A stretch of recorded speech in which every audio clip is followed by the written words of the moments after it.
How is collagen used in stable isotope analysis to reconstruct diet? Have you ever wondered how scientists can piece together what ancient people ate? One fascinating method is stable isotope analysis, and collagen plays a key role in this process. So, how does it all work? Stable isotope analysis is a technique used in anthropology to study past diets. It often focuses on collagen, a protein found in bones and teeth. Collagen is durable, allowing it to survive for thousands of years in archaeological sites. This makes it an ideal candidate for dietary reconstruction. When researchers analyze collagen, they measure the ratios of specific stable isotopes, mainly carbon and nitrogen. These isotopes come from the foods people consumed.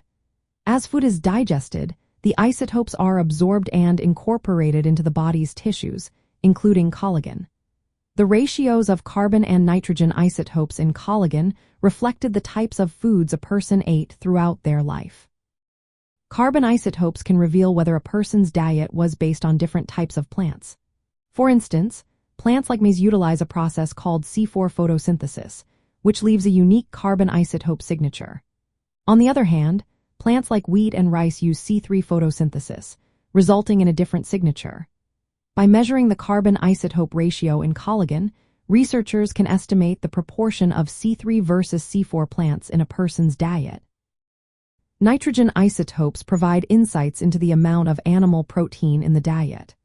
Higher nitrogen isotope values typically indicate a diet rich in animal protein or seafood, while lower values suggest a plant-based diet. This information helps anthropologists understand whether a population relied more on hunting, fishing, or farming. Collagen is preferred for this analysis because it is stable over long periods and offers a direct record of what people actually consumed. Other tissues, like bone appetite, can also be studied, but collagen is often the main focus due to its abundance and preservation.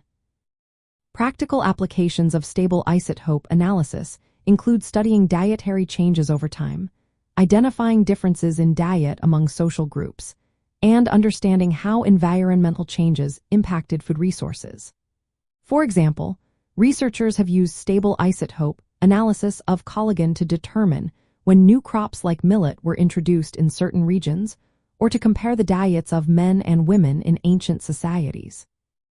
In summary, collagen is essential for stable isotope analysis in anthropology.